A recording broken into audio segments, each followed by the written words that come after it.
ರಾಜ್ಯದಲ್ಲಿ ಸಚಿವರಾಗಬೇಕೆನ್ನುವುದು ಎಲ್ಲರ ಅಪೇಕ್ಷೆ. ಶಾಸಕರ ಅಪೇಕ್ಷೆ ತಪ್ಪಲ್ಲ. ಸಚಿವ ಸ್ಥಾನದ ಆಯ್ಕೆ ವರಿಷ್ಠರು ಮತ್ತು ಸಿಎಂಗೆ ಬಿಟ್ಟ ವಿಚಾರ ಎಂದು ಮಂಗಳೂರಿನಲ್ಲಿ ಡಿಸಿಎಂ ಡಾಕ್ಟರ್ ಅಶ್ವಥ್ ನಾರಾಯಣ್ ಹೇಳಿದರು. ಅವರು ಮಂಗಳೂರಿನಲ್ಲಿ ಮಾಧ್ಯಮದೊಂದಿಗೆ ಮಾತನಾಡಿದರು. ಇನ್ನು ಡಿಸಿಎಂ ಮಾತಿಗೆ ಧ್ವನಿಗೂಡಿಸಿದ ಬಿಜೆಪಿ ರಾಜ್ಯಾಧ್ಯಕ್ಷ ನಳಿನ್ ಕುಮಾರ್ ಕಟೀಲ್ ಅವರು, ನಮ್ಮಲ್ಲಿ ಯಾವುದೇ ಗೊಂದಲ ಇಲ್ಲ. ರಾಜಕಾರಣದಲ್ಲಿ ಅಪೇಕ್ಷೆ ಮತ್ತು ಗುರಿ ಇರಬೇಕು. ರಾಷ್ಟ್ರೀಯ ನಾಯಕರ ತೀರ್ಮಾನಕ್ಕೆ ಶಾಸಕರು ಬದ್ಧರಾಗಿರಬೇಕು. ಯಾವ ಹಂತದಲ್ಲೂ ಸಿಎಂ ಬದಲಾವಣೆ ಚರ್ಚೆ ನಡೆದಿಲ್ಲ. ಯಾವ ನಾಯಕರು ಈ ಬಗ್ಗೆ ಚರ್ಚಿಸಿಲ್ಲ ಎಂದು ಹೇಳಿದರು. ಎಲ್ಲರ ಅಪೇಕ್ಷೆ ಇರುತ್ತೆ, ನಾನು ಮಂತ್ರಿ ಆಗಬೇಕು ಅನ್ನುವಂಥದ್ದು. ಇದನ್ನ ಯಾರು ಮಾಡಬೇಕು ಅನ್ನುವಂಥ ಪರಮಾಧಿಕಾರ ಸನ್ಮಾನ್ಯ ಮುಖ್ಯಮಂತ್ರಿಗಳಿಗೆ, ನಮ್ಮ ವರಿಷ್ಠರಿಗಿದೆ. ಅವ್ರು ನಿರ್ಣಯ ತಗೊಳ್ತಾರೆ.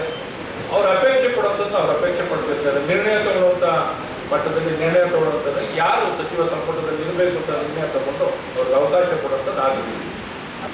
ನಮ್ಮಲ್ಲಿ ಯಾವುದೇ ಗೊಂದಲಗಳಿಲ್ಲ.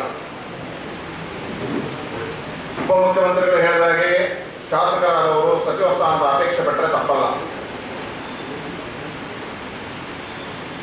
ರಾಜಕಾರಣದಲ್ಲಿ ಅಪೇಕ್ಷೆ ಮತ್ತು ಗುರಿ ಇರಬೇಕು. ಆದರೆ ಸಚಿವ ಸ್ಥಾನವನ್ನು ಕೊಡ್ತಕ್ಕಂಥದ್ದು ಮುಖ್ಯಮಂತ್ರಿಗಳು ಮತ್ತು ನಮ್ಮ ರಾಷ್ಟ್ರೀಯ ನಾಯಕರು ಕೂತು ಚರ್ಚೆ ಮಾಡಿ ಕ್ಯಾಬಿನೆಟ್ ಅಲ್ಲಿ ಯಾರಿರಬೇಕು ಅನ್ನತಕ್ಕಂಥ ತೀರ್ಮಾನಕ್ಕೆ ಬರ್ತಾರೆ. ಅದಕ್ಕೆಲ್ಲ ನಮ್ಮ ಶಾಸಕರು ಬದ್ಧರಾಗಿರ್ತಾರೆ.